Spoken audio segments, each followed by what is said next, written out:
ಏನವ ಏನವ ಅರ್ಜುನ ಅವನಲ್ಲಿ ಈಗ ಹೋರಾಟ ಮಾಡಬೇಕು ಅಂತ ನೀವು ಯಾಕೆ? ಅವ ಸಾಮಾನ್ಯ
ಸತ್ಯ.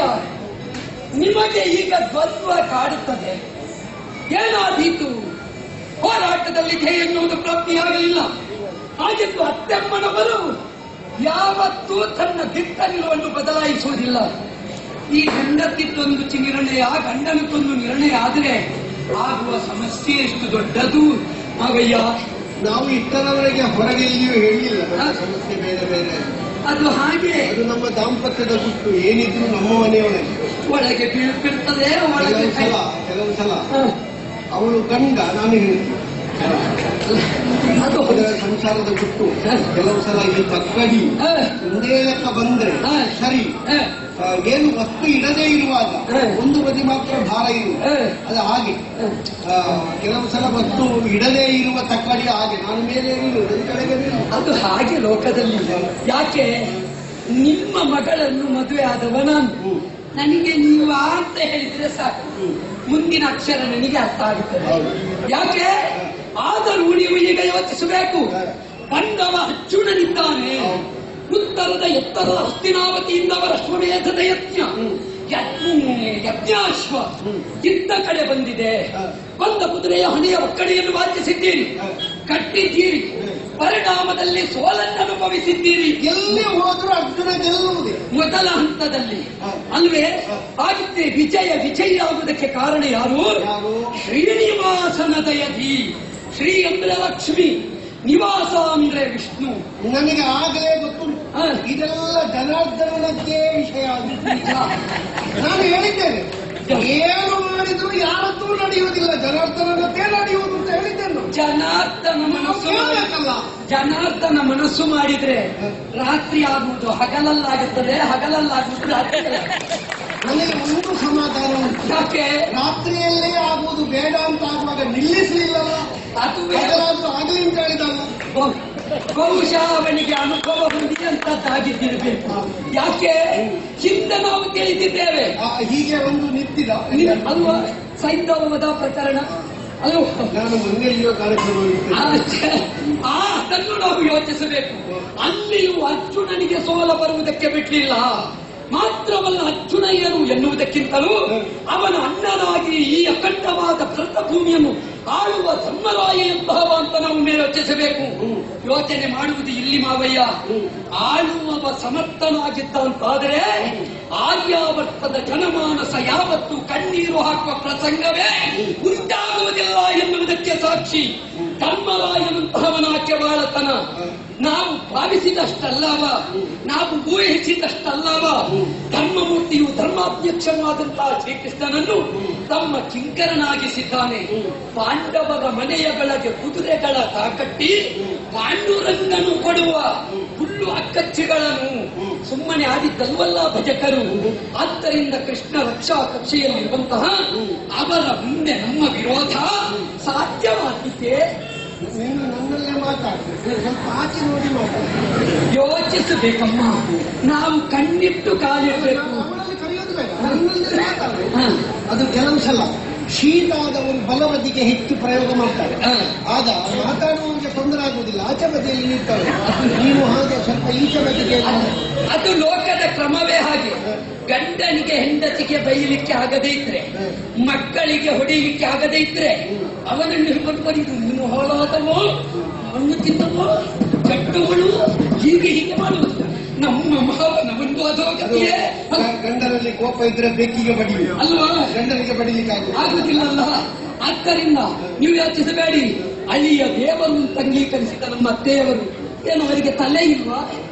ಏನು ಅವರು ಅಲ್ಲಲ್ಲ, ಅವರು ಯಾವ ಕಾಲಕ್ಕೂ ಸೂರ್ಯಕಾಂತ ಆಗ್ಲಿಕ್ಕಿಲ್ಲ, ಶಶಿಕಾಂತನೇ ಆಗುವುದು. ತಂಪು ಕೊಟ್ಟಾರು, ಹಾಗಾಗಿ ಅವರೆಲ್ಲ ಒಪ್ಪಿಕೊಳ್ತಾರೆ ಮಾವ.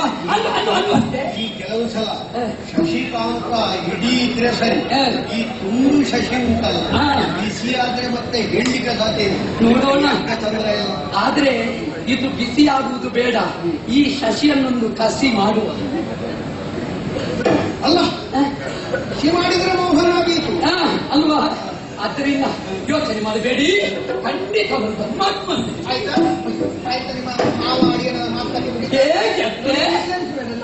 ನಾನಾಗ ಇಳಿದಿದ್ದೇನೆ.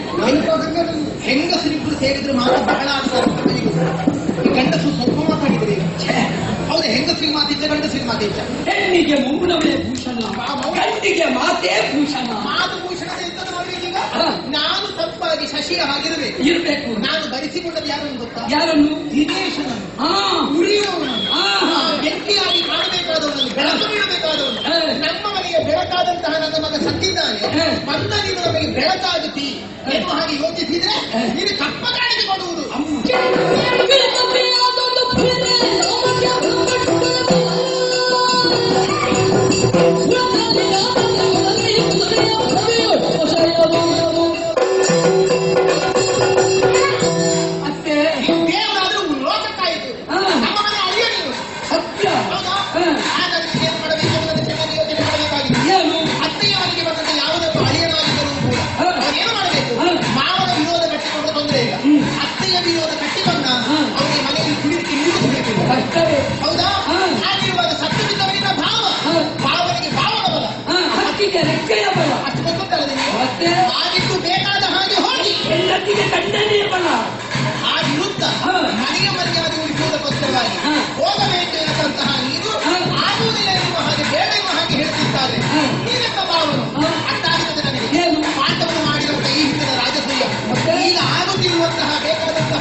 ಕೂಗು.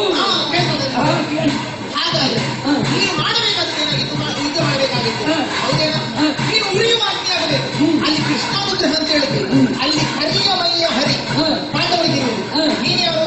ನಾನು ಉರಿಯ ಮೈ ಅಂದ್ರೆ ಬಂಗಾರದವರನ್ನು. ಆ ಉರಿಯ ಹರಿ, ನಮಗೆ ಉರಿಯ ಹರಿಯ ಬೆಂಬಲ ಉಂಟು. ಅವರಿಗೆ 4 ಕೈಯ ನೀರು, ನಿನಗೆ 7 ನಾಲಿಗೆ ಉಂಟು. ನನಗೆ ಸಾಕಾಗುತ್ತದೆ. ಮಾತ್ರ ಅಲ್ಲ, ನೀನು ಉರಿಯುವ ಬೆಂಕಿ ಆಗಬೇಕು, ಹೌದೇನಾ? ಸಮುದ್ರದ ತೆರೆ ಒಂದರ ಹಿಂದೆ ಒಂದು ಬರ್ತದೆ. ಎಲ್ಲಿಯವರೆಗೆ? ಅದು ದಂಡೆಯವರೆಗೆ. ಅಲ್ಲಿಗೆ ಮಾತ್ರ ಮರ್ಯಾದೆ. ಅದು ಹೌದು.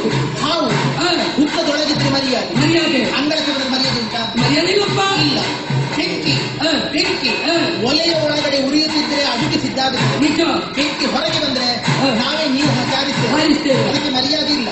ಹಾಗೆಯೇ ಉರಿಯುವ ಅಜ್ಞಾನ ಅಮ್ಮ ಎಂತದ್ದು? ಹಲ್ಲು ಎಲ್ಲಿರ್ಬೇಕು? ತುಟಿಯ ಒಳಗೆ. ಹೊರಗೆ ಬಂದ್ರೆ ಹುಟ್ಟಿ ತೆಗೆಯಬೇಕು. ಹೆಂಡತಿ ಎಲ್ಲಿರ್ಬೇಕು? ಒಳಗೆ ಸ್ವರ ಕೇಳುವುದು ಬಿಟ್ಟರೆ ಹೊರಗೆ ಕೇಳಬಾರ್ದು. ಅಲ್ಲ, ನಾನು ಈಗ ಹೆಂಡೆ ಹೆಣ್ಣಿನ ಧ್ವನಿ ಮನೆಯ ಹೊರಗಡೆ ಕೇಳುವ, ಹೊರಗೆ ಕೇಳಬಾರ್ದು. ಹೆಂಡೆ ಉಂಟು, ಹುಚ್ಚ ಉಂಟು. ಯಾವುದು ಬಗ್ಗೆ ಹಾಕಬೇಕು? ಕೂಗುವುದು ಹುಚ್ಚ. ಆಗ ಏನು ಮಾಡಬೇಕು? ನನಗೂ ಗೊತ್ತುಂಟು.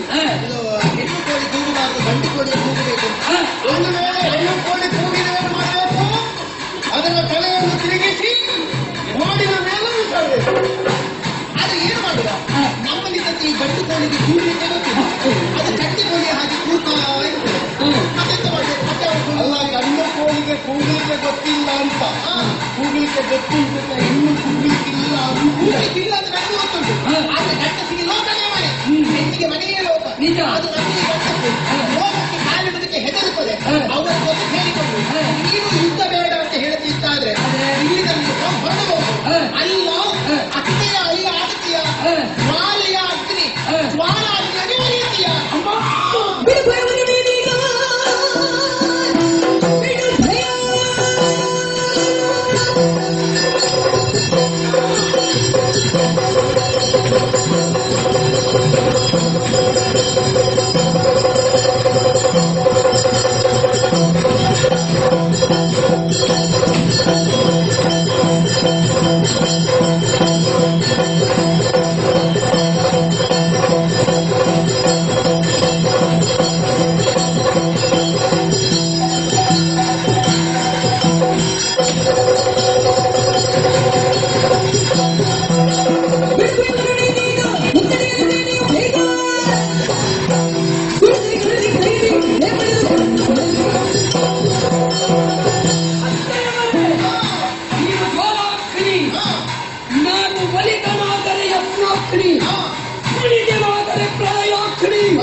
ಯಾವ ಕಾಲಕ್ಕೂ ಉಪಯೋಗಕ್ಕೆ ಬಾರದ ಅಗ್ನಿಯಾಗುವುದಕ್ಕಿಲ್ಲ.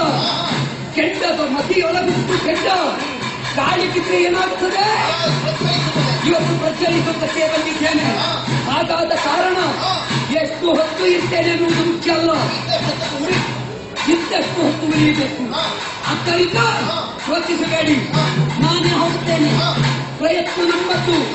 ಫಲ ಕೊಡುವ ವಾಸುದೇವ.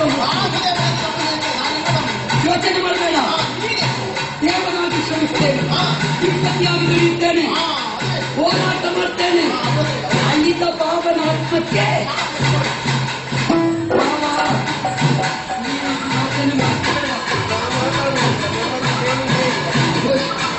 ಅದೇ. ಯಾಕಂದ್ರೆ ನೀವು ಕೇಳುವಷ್ಟು ಕೇಳುತ್ತಿದ್ದೀರಿ, ನೀವು ಕೇಳಿಸಲಿಕ್ಕೆ ಹೊರಟೆ ಇನ್ನು ಮುಗಿಯಲಿಕ್ಕಿಲ್ಲ. ಆದ್ದರಿಂದ ನಾನೇ ಹೋಗುತ್ತೇನೆ, ಪ್ರಯತ್ನ ಮಾಡ್ತೇನೆ. ಕೃಷ್ಣ ರಕ್ಷೆಯಲ್ಲಿ ಅರ್ಜುನ ದೇವರಿಂದ ಬೆಳೆಯಿರಿ.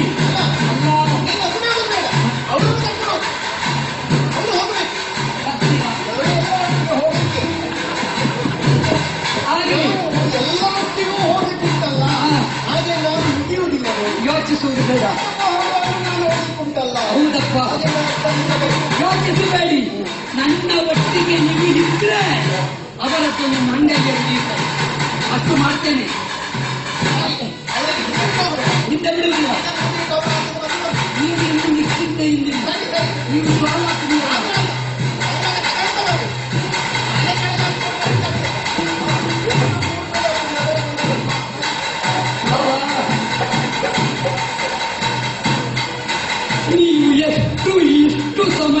ಹೇಗೆ ಸಹಿಸಿಕೊಂಡಿರಾ? ಹೆಂಡತಿ ಜೋರಿದ್ರೆ ಗಂಡನಿಗೆ ಏನು ತಾಪತ್ರ ಇಲ್ಲ, ಯಾವ ತಲೆಯಲ್ಲಿ ಸಿಡಿಲ್ಲ, ಸುಮ್ಮನೆ ಇರ್ಬೋದಲ್ಲ. ಅವಳು ಜೋರಲ್ಲೇ ಎಲ್ಲ ಮಾಡಿಕೊಂಡು ಹೋಗ್ತಾರೆ. ಹೆಂಡತಿ ಪಾಪ ಇದ್ರೆ ಗಂಡನಿಗೆ ಕಷ್ಟ ಎಲ್ಲ ಮಾಡ್ಬೇಕಲ್ಲ. ನಿಮ್ಮ ಅನುಭವಕ್ಕೆ ಶರಣು ಯೋಚಿಸಬೇಡಿ. ಆದರೆ ನಮಗೆ ಉಪಾಯ ಇಲ್ಲ. ಹೆಂಡತಿಗೆ ಗಂಡನಾಗಿ ಬದುಕುವವನಲ್ಲ ಕಹಿ. ಏನಿದ್ದರೂ ಸಪ್ತಜನ್ಮನಾಗಿ ಪ್ರಳಯಾಗ್ನಿಯಾಗಿ ನಿಮ್ಮ ಪ್ರಭಾವ ತೋರಿಸ್ತೇನೆ. ಹಿಂದೆ ನೀವು, ಮುಂದೆ ನಾನು.